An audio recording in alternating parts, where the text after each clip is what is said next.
पिछले लेक्चर में हम लोगों ने फोर्स के बारे में पढ़ा था, ठीक है ना। हम लोग चैप्टर स्टार्ट पढ़ रहे हैं force and laws of motion. जैसे कि आप लोग देख रहे हैं चैप्टर का नाम है force and laws of motion, ठीक है ना। ये एनसीईआरटी का चैप्टर नंबर 2 है फिजिक्स का, ठीक है ना।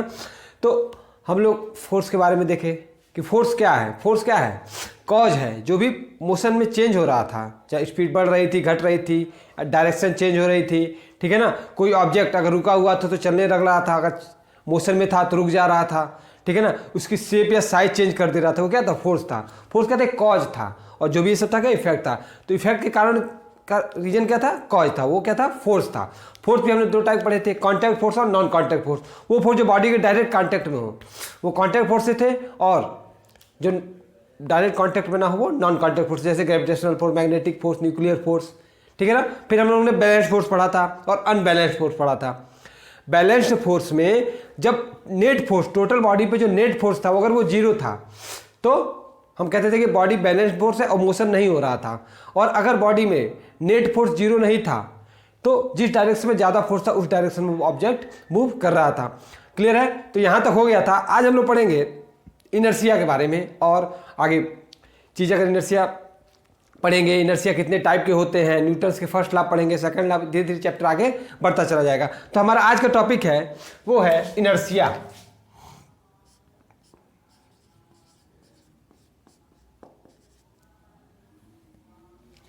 आज का टॉपिक है इनर्शिया, ठीक है ना। क्या होता है इनर्शिया? ध्यान से समझिएगा।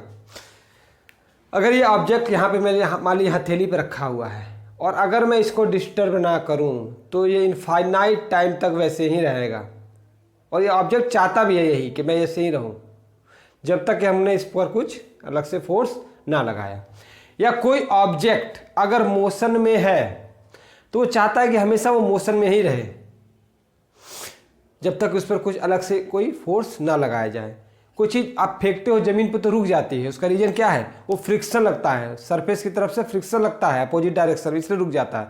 नहीं तो इनफाइनाइट टाइम चलता रहेगा। या कोई चीज़ रखी हुई है, ऐसा नहीं होता है कि लाखों करोड़ों साल के बाद कोई एक चीज़ मिली कहीं खुदाई हुई तो क्यों? क्योंकि वो ऑब्जेक्ट वहीं रहना चाहता है।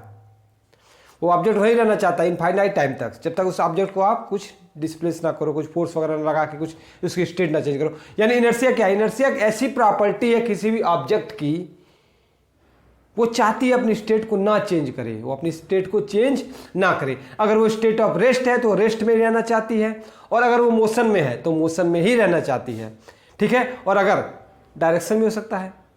कुछ एग्जाम्पल समझाता हूं, पर समझ लीजिए फिर मैं लिखवा दूंगा। जैसे आप सोचिए कि अचानक पेड़ में फल लगे हैं, फल लगे हैं तो जब आप इसको हिलाते हो तभी तो गिरते हैं। तो जो फल है, जो फ्रूट है, वो रहना चाहता है रेस्ट पे, पर जैसे ही आपने उसको हिलाया तो वो क्या हुआ? फोर्स लगा और वो टूट के गिर गया। अगर वो आप नहीं हिलाओगे और वो पके भी ना, पकने की कंडीशन में तो अपने आप गिर जाता है, वो बात अलग है। पर अगर वो कच्चा है और जब तक वो हिलाओ ना तब तक वो नहीं गिरेगा। क्लियर है? सिमिलरली मैट है, मैट सबके घरों में मैट है, तो मैट में क्या होता है कि धूल आ जाती है, तो अब क्या होता है? डंडे से मारते हो तो धूल बाहर निकलती है। जैसे गद्दा वगैरह गंदा हो जाता है तो आप धूल से मारते हो तो धूल निकलती है बाहर, ठीक है ना। उसका रीजन ये है कि जो धूल है, वो जो पार्टिकल्स हैं धूल के, वो उसमें चिपक गए हैं और वो उसी स्टेट पे रहना चाहते हैं, ठीक है। तो मान लीजिए कि ये हमारा ये धूल है, धूल कह रहा हूँ सॉरी, ये मैट है, तो मैट पे मैं ऐसे रहना चाहता है। ये मैट ऐसे रहना, जब मैं इस पर डंडा मारूंगा तो ये अपनी पोजीशन से पीछे भागेगा ना, ये मैट पीछे भागेगी। पर जबकि जो धूल के पार्टिकल्स हैं, जो डस्ट के पार्टिकल्स हैं, वो तो यही रहना चाहते हैं ना। तो जैसे मैंने इसको मारा, मैट इधर चली गई, पार्टिकल इधर ही रह गए, तो क्या हो गया? बाहर आ गए। बात समझ में आ रही है? क्लियर है? अब ऐसा समझ सकते हैं। और एग्जाम्पल मैं देता हूँ। जैसे मान लीजिए कि आप गाड़ी में खड़े हैं, चाहे गाड़ी में बैठे हैं, गाड़ी अचानक स्टार्ट हो गई। गाड़ी क्या थी? रेस्ट पे थी। अचानक गाड़ी स्टार्ट होगी तो आप किस तरफ गिरोगे? आप पीछे की तरफ गिरते हो। और अगर आप गाड़ी मोशन में थी, अगर गाड़ी बस लगातार चल रही थी, किसी बस में बैठे हो, आप जा रहे हो, अचानक ब्रेक लगा दे तो आप आगे की तरफ गिर जाते हो। उसका रीजन ये है कि जब आप मोशन में थे तो आप मोशन में रहना चाहते थे, तो आप आगे बढ़ना चाहते थे, अचानक ब्रेक लग गया तो नीचे का पार्ट तो रेस्ट था क्योंकि वो जमीन को टच कर रहा था, ऊपर वाला पार्ट मोशन में था, तो यहाँ पे आगे की तरफ गिर गए। बात समझ में आ रही है? अच्छा, जब ऑब्जेक्ट रेस्ट पे था, मतलब गाड़ी अगर रेस्ट पे थी और जब आप उसमें बैठे हुए थे, तो गाड़ी अचानक जब स्टार्ट हुई जब गाड़ी अचानक स्टार्ट हुई तो आप तो रेस्ट में रहना चाहते थे, गाड़ी अचानक आगे भागी तो आप पीछे रह गए ना, क्योंकि वो आपको आगे लेना चाहता था। ठीक है, तो जैसे गाड़ी स्टार्ट हुई तो आप पीछे की तरफ भागोगे। क्लियर है? ऐसा होता है कि आप चलती हुई गाड़ी से अगर कोई कूदना नहीं चाहिए, मैं ये नहीं कहूँगा कि चलती हुई गाड़ी से कूदना चाहिए, पर अगर कोई चलती हुई गाड़ी से कूदता है तो हमेशा जिस डायरेक्शन में गाड़ी मूव कर रही है उसी डायरेक्शन में कूदना चाहिए, अदरवाइज वो गिर जाएगा। क्लियर है?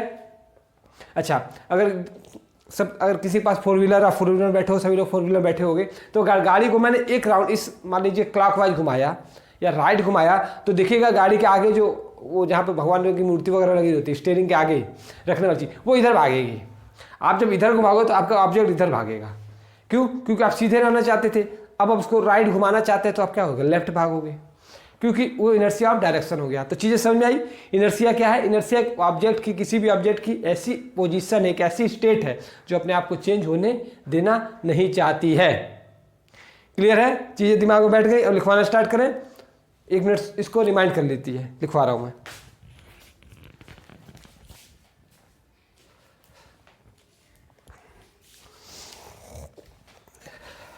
तो चलिए स्टार्ट करते हैं। Inertia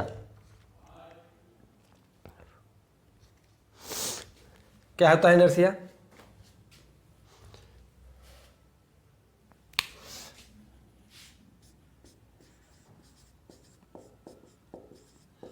inertia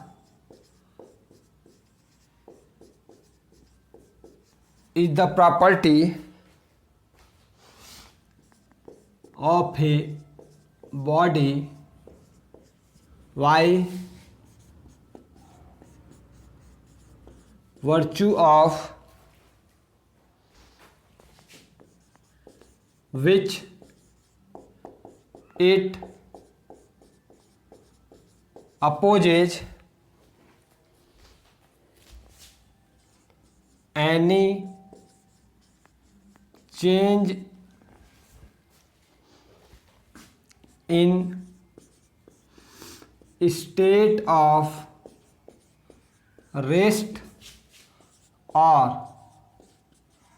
state of motion। क्या है? Inertia is the property of a body by which virtue of, जिस वर्च्यू मतलब होता है गुण, कोई प्रॉपर्टी आपके अंदर है, ठीक है ना। By inertia is the property of a body by virtue of which it oppose any change in the state of rest और स्टेट ऑफ मोशन। अपनी स्टेट ऑफ रेस्ट और स्टेट ऑफ मोशन को मेंटेन रखना चाहती है, उसका oppose करती है। अगर आपको इसको कोई डिस्प्लेस करता है, कोई इसको डिस्टर्ब करता है, तो वो उसको अपोज करती है, नहीं हम रेस्ट में है तो रेस्ट में ही रहेंगे, हम मोशन में है तो मोशन में ही रहेंगे। क्लियर है? तो लिख लीजिए।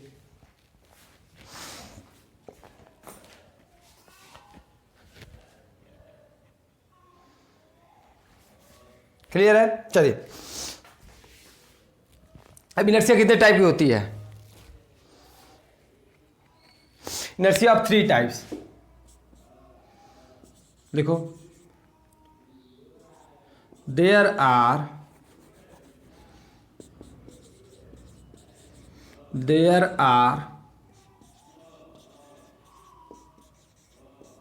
3 टाइप्स ऑफ इनर्शिया। पहला,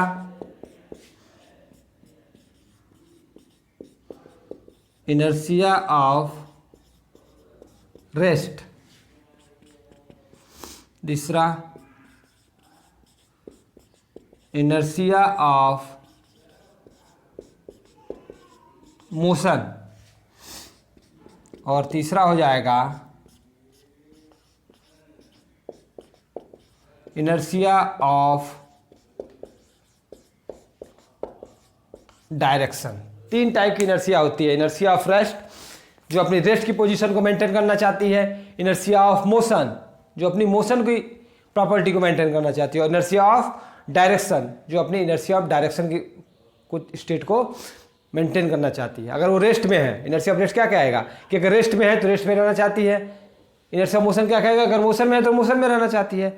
और इनर्शिया ऑफ डायरेक्शन क्या, किसी डायरेक्शन में चेंज हो रहा है तो जिस डायरेक्शन में उसी डायरेक्शन में रहना चाहती है, वो अपने डायरेक्शन चेंज करना नहीं चाहती है। नोट कर लीजिए। अब एक एक करके देखते हैं, ठीक है ना। तो हम हेडिंग डालिए, इनर्शिया ऑफ रेस्ट। हेडिंग डालिए inertia of rest.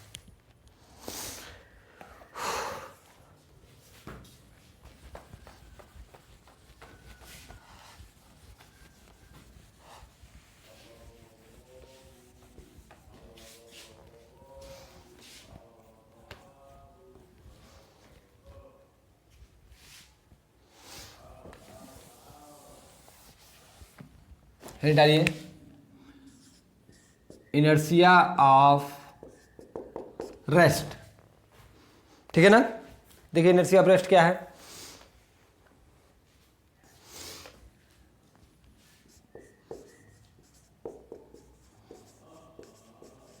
The inherent property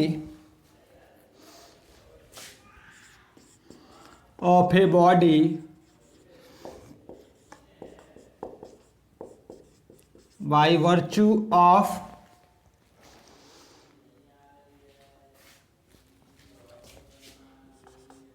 which it cannot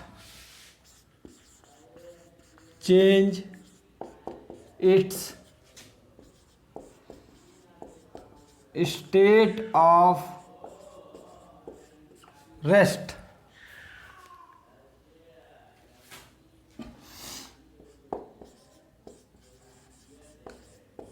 is called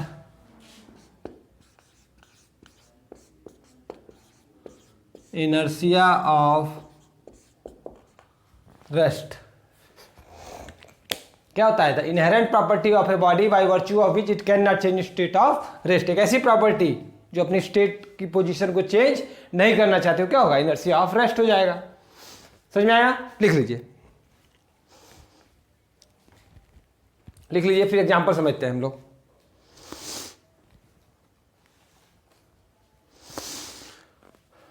चलो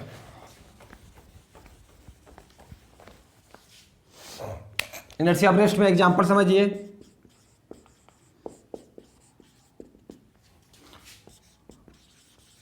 fall of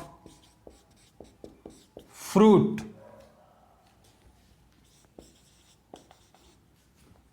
from tree due to shaking. Shaking मतलब हिलाना। फॉल ऑफ फ्रूट, पेड़ का गिर जाना कह रहा हूं, फ्रूट का गिर जाना ट्री से ड्यू टू सैकिंग। सैकिंग मतलब हिलाने से। क्लियर है?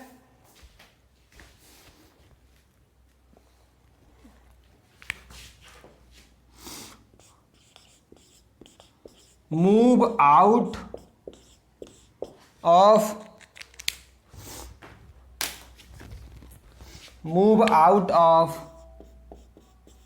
डस्ट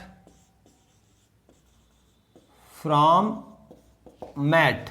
ये पहला एग्जाम्पल है, ये दूसरा एग्जाम्पल है। Move out of dust from mat या कारपेट कह सकते हैं, कारपेट सही रहेगा।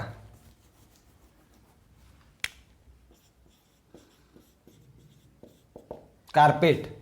और देखते हैं एग्जाम्पल।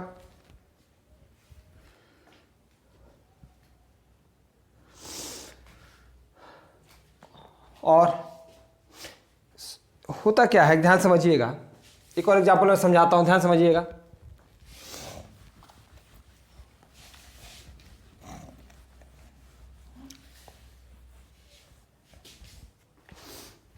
देखिए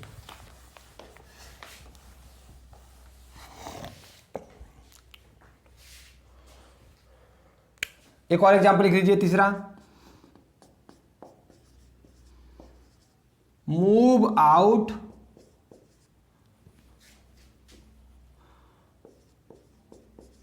बैकवर्ड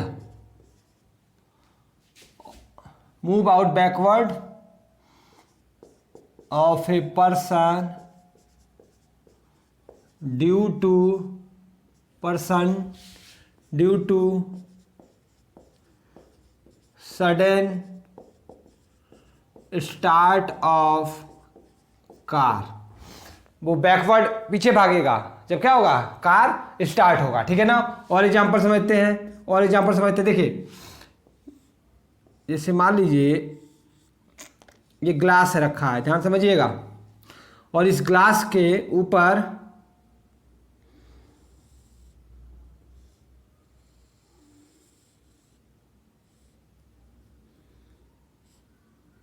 ऐसे कार्डबोर्ड के ऊपर सिक्का रखा है, ये क्या है, कॉइन है। ठीक है ना।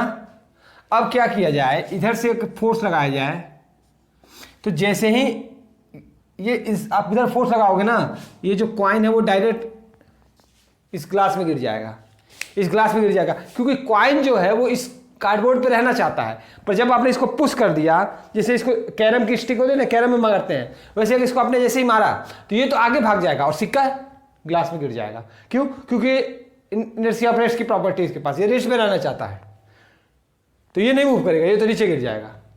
क्लियर है? 4 एग्जांपल क्लियर है? इनर्शिया ऑफ रेस्ट क्लियर है? चलिए नोट कर लीजिए।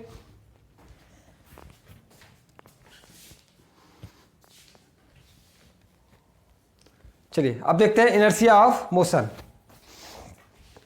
नेक्स्ट हेडिंग डालिए, inertia of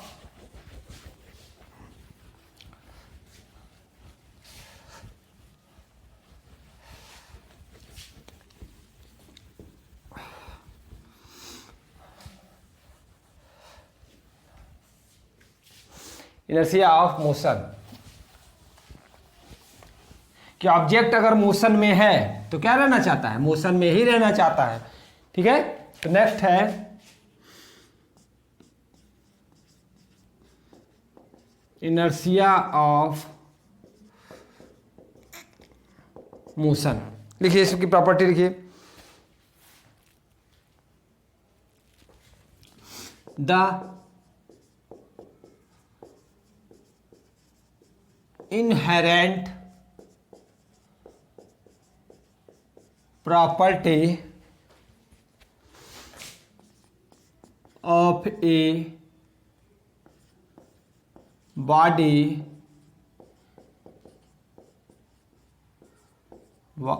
by virtue of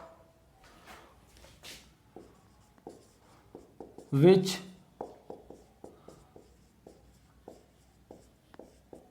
it cannot change its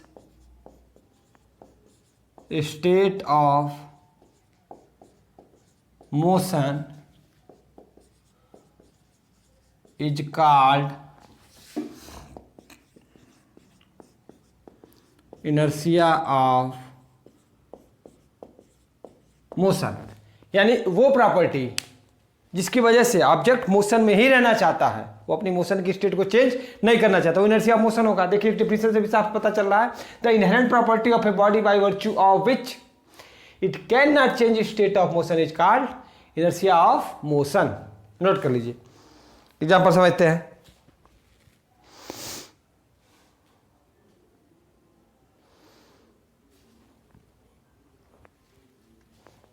ठीक है। चलिए सबसे बेस्ट एग्जांपल हम लोग इनर्शिया ऑफ मोशन का समझते हैं कि जैसे मान लीजिए फैन चल रहा है, सीलिंग फैन चल रहा है, आपने स्विच ऑफ कर दिया, उसके बावजूद भी कुछ देर तक पंखा चलता रहता है, उसके बाद धीरे धीरे धीरे धीरे वो रुकता है। उस रुकने का रीजन होता है कि अंदर फ्रिक्शन फोर्स लगता है, इसलिए रुक जाता है, नहीं तो फ्रिक्शन ना लगे तो हमेशा चलता ही रहे, तो वो इनर्शिया ऑफ मोशन है। वो ऑब्जेक्ट मोशन में रहना चाहता था, स्विच बंद होते तुरंत बंद हो जाना चाहिए था, नहीं, पर उस इनर्शिया ऑफ मोशन की प्रॉपर्टी के कारण वो कुछ देर तक चलता रहता है। ठीक है ना। तो पहली प्रॉपर्टी लिख लीजिए कि when switch off a fan but due to property of inertia of motion, it continues in rotation for some time, यानी जब स्विच ऑफ हो जाता है तो प्रॉपर्टी ऑफ इनर्शिया मोशन के कारण भी क्या रहता है, रोटेशन में रहता है कुछ देर के लिए। ठीक है। अच्छा, चलती हुई बस अगर अचानक रुक गई तो हम लोग आगे की तरफ गिर जाते हैं। ठीक है ना। व्हेन ए रनिंग बस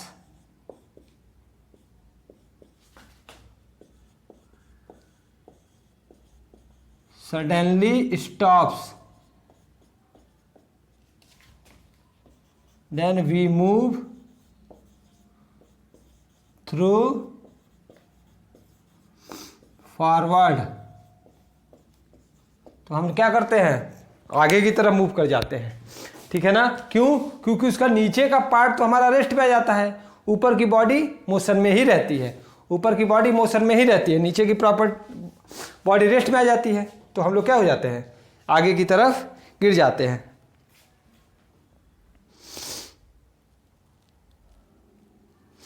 अच्छा, एक चीज और देखिए,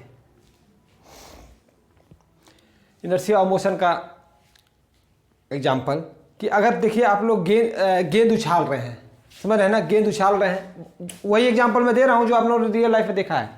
आप लोग देखते हो कि बच्चे खेलते हैं तो गेंद उछालते हुए आगे बढ़ते जाते हैं, तो गेंद आपने यहीं उछाली, देखिए यहाँ पे उछाली और मैं यहाँ आगे बढ़ा तो यहाँ तक आ गई। उसका रीजन क्या है, इनर्शिया ऑफ मोशन में है, क्योंकि हम मोशन में थे तो हमारे साथ में ये क्या हो गई, मोशन में ही रही। ठीक है ना, बात समझ में आ रही है। तो हम जैसे जैसे बढ़ रहे थे ये बॉल भी वैसे ही बढ़ रही थी, यानी हमने यहाँ पे उछाला पर इनर्शिया ऑफ मोशन के कारण यहाँ तक आ गई। क्लियर है ना। तो एक एग्जाम्पल और लिख लीजिए। फिर से मैं कहूँगा कि जब भी आप बच्चे खेलते देखिए होगा, बॉल उछालते हैं हाथों में, ठीक है ना, तो आप बॉल उछालते हुए आगे बढ़ रहे हैं तो देखिएगा बॉल भी आगे चली जाती है। ठीक है ना, आपने यहाँ पे मूव किया और आप चलते रह रहे हैं तो आप यहाँ पकड़ोगे। ठीक है ना, उसका रीजन वही है हुआ है। तो लिख लीजिए,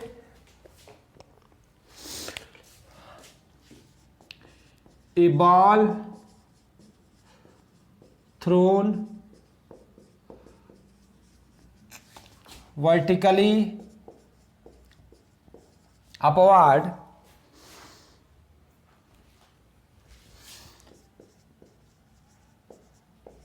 comes back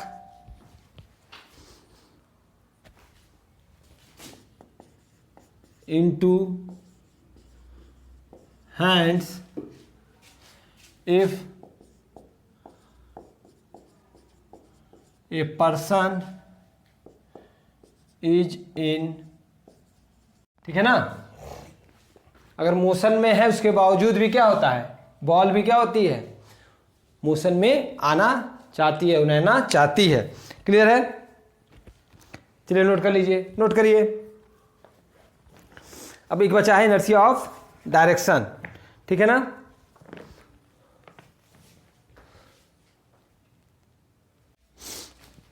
चलिए इनर्शिया ऑफ मोशन को और एग्जाम्पल समझते हैं। देखिएगा कि जब भी कोई क्रिकेट खेलता है तो देखिएगा जो बॉलर होता है, जो फास्ट बॉलर होता है, वो खुद और दौड़ते हुए आता है, और जब दौड़ते हुए आता है तब फेंकता है। ठीक है ना। तो उससे क्या होता है कि जब वो ऑब्जेक्ट मोशन में आ जाता है, यानी जो बॉलर है वो मोशन में आ जाता है, तो ऑब्जेक्ट जो बॉल है वो अचानक पहले से ही मोशन में आ जाती है और थोड़ा सा वो स्पीड दे देता है तो और स्पीड बढ़ जाती है। ठीक है ना। और एग्जाम्पल समझते हैं। देखिएगा आप ओलंपिक वगैरह जो गेम होते हैं उसमें जो भाला फेंकते हैं, जो बड़ी गेंद फेंकते हैं, वो सब क्या होता है, पहले दौड़ते हुए आते हैं तब फेंकते हैं। या जो गोला फेंकने वाला होता है पहले वो रोटेशन करता है, यानी उसको पहले से मोशन में ला देता है तब वो फेंकता है। यानी ऑब्जेक्ट पहले से क्या होती है, मोशन, और जो मोशन में है वो रहना मोशन में ही रहना चाहती है, वो अपनी स्टेट ऑफ मोशन को चेंज नहीं करना चाहती है। तो एग्जाम्पल समझ में आए, इनर्शिया क्या है। ठीक है ना। इनर्शिया एक ऐसी प्रॉपर्टी जो अपनी स्टेट को चेंज नहीं करना चाहती, वो रेस्ट भी हो सकती है, वो मोशन भी हो सकती है और वो डायरेक्शन भी हो सकती है।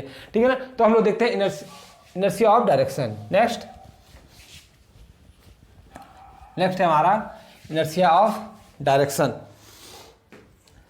चलिए देखते हैं।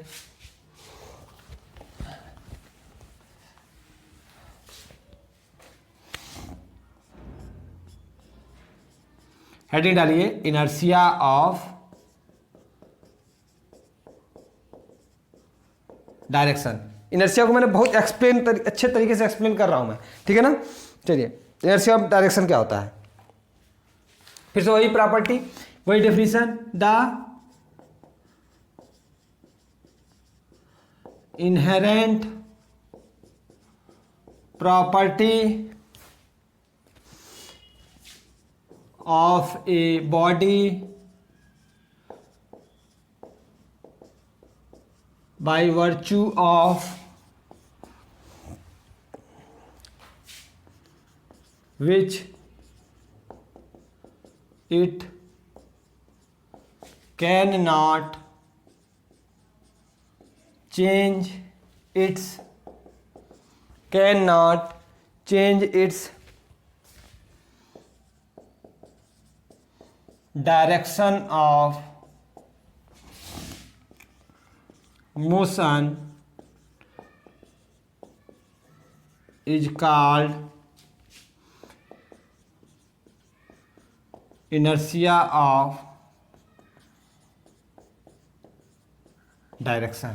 क्या हो गया, is called inertia of direction, the inherent property of a body by virtue of विच, ये तो सभी तीनों में देखा गया, यही यहाँ तक लाइन तो कॉमन थी, it can not change it's, जब रेस्ट था rest of motion, sorry rest of state of rest, state of motion, इसमें क्या है, the inherent property of a body by virtue of which it can not change its direction of motion, यानी अपनी direction of motion की state को change नहीं करना चाहती है वो, उसको क्या कहते हैं, इनर्शिया ऑफ डायरेक्शन। नोट कर लीजिए।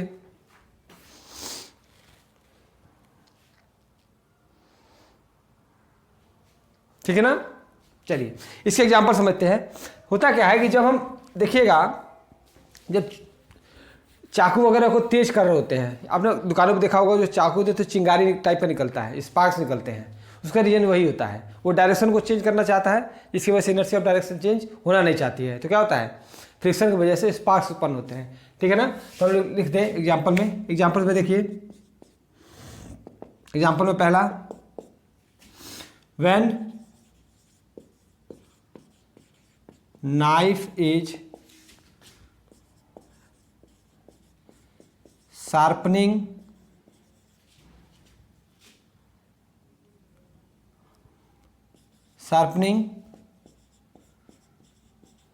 sparks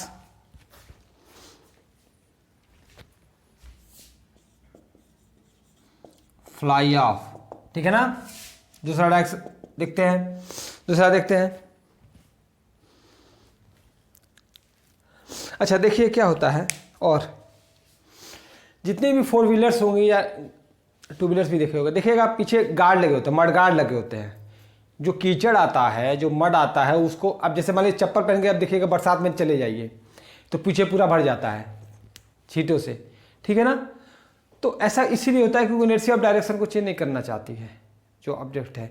होता क्या है कि जब भी कोई कार मूव कर रही है या व्हीकल्स मूव कर रही हैं, तो जो टायर होता है वो ऐसे आगे बढ़ रहा है।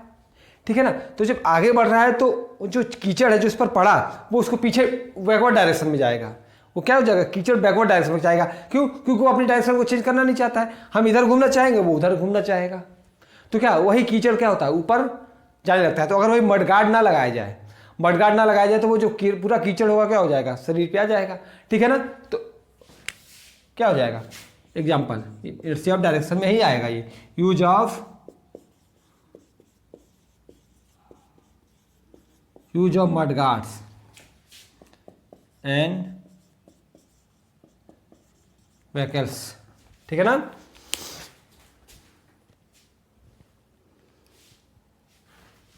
Sorry spelling, VEHICLES।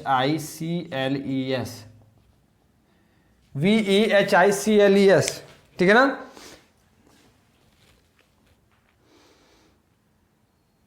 अच्छा, और देखिए, और एग्जांपल देखिए अब में क्या होता है कि धागे में पत्थर बांध लिया या कुछ बांध लिया और घुमा रहे हैं, पूरा घुमा रहे हैं। अगर वो गलती से रस्सी टूट गई तो वो सीधे भागेगा, टेंजेंशियली भागता है। टेंजेंट आप समझते होंगे, जैसे मान लीजिए ये सर्कुलर मोशन हो रहा है। ठीक है ना। ये ऑब्जेक्ट घूम रहा है, सर्कुलर घूम रहा है। ठीक है ना। अगर रस्सी कहीं से ब्रेक कर गई तो ये जो होता है वो डायरेक्ट टेंजेंशियली भागता है, ठीक है ना, ठीक है ना। तो when any object rotate in circular motion, circular motion आपको पढ़ा दिया होगा। When any object rotate in circular motion and if string जिससे बंधा हुआ है breaks then object move tangentially. Object क्या होता है, टेंजेंशियली मूव करता है। ऑब्जेक्ट क्या होता है, टेंजेंट से भागता है। क्लियर है, ऑब्जेक्ट क्या होता है, टेंजेंशियली भागता है। क्लियर है, ये आप समझ सकते हो। अगर मान लीजिए यहां से टूटा तो ऐसे भागेगा, यहां से टूटा तो ऐसे भागेगा, यहां से टूटा तो यहां से भागेगा। क्लियर है ना, समझ में आया। अच्छा, अब कोई कहेगा भाई इनर्शिया किस पर डिपेंड करती है, इनर्शिया किस पर डिपेंड करती है। अब नोट लिख लीजिए, यहां तक क्लियर है। तो इनर्शिया टॉपिक्स क्लियर है, 3 टाइप के इनर्शिया है। अब इस पे इनर्शिया किस पे डिपेंड करती है ये समझते हैं। इनर्शिया किस पे डिपेंड करती है।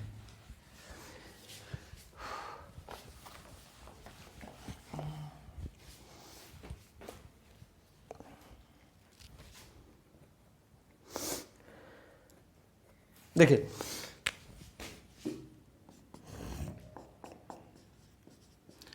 इनर्शिया डिपेंड ऑन मास। मतलब इनर्शिया क्या होता है, डायरेक्टली प्रोपोर्शनल टू मास होता है, ठीक है ना। यानी कह सकते हैं इनर्शिया कि अगर कोई पूछे कि भाई यूनिट क्या होती है, इनर्शिया की यूनिट क्या होती है, अगर यूनिट ऑफ इनर्शिया में कहूँ, यूनिट ऑफ इनर्शिया में कहूँ तो क्या होगा, किलोग्राम होगा। क्योंकि आप इसलिए जानते हो कि अगर जितना भारी ऑब्जेक्ट रहेगा उसको खिसकाने में उतना ज़्यादा फोर्स लगाना पड़ेगा। यानी जितना ज़्यादा इनर्शिया मास होगा उतना ज़्यादा इनर्शिया होगा, और जितना ज़्यादा इनर्शिया होगा इनर्शिया ऑफ रेस्ट उतना ही ज़्यादा होगा, और वो अपनी पोजीशन को चेंज करना नहीं चाहेगा। क्लियर है। अगर ऑब्जेक्ट बहुत स्पीड में, बुलेट ट्रेन मान लो भाग रही है, तो देखिएगा ट्रेन वगैरह में एक्सीडेंट ज़्यादा हो जाते हैं। उसका रीजन क्या है कि अगर ऑब्जेक्ट बहुत ज़्यादा स्पीड में है, ठीक है, तो इनर्शिया ऑफ मोशन है, तो उसको फिर ज़्यादा कंट्रोल करना आसान नहीं है। क्लियर है। तो जितनी ज़्यादा स्पीड रहेगी उतना ज़्यादा उसको रोकने के लिए ज़्यादा फोर्स लगाना पड़ेगा, ठीक है। तो इनर्शिया किस पर डिपेंड करता है, मास पे डिपेंड करता है, ठीक है। नोट कर लीजिए।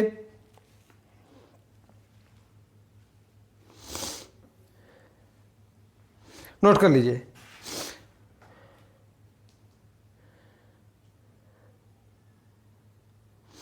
ठीक है, चलिए इसके बाद हम लोग आगे पढ़ेंगे, ठीक है। Okay, thank you.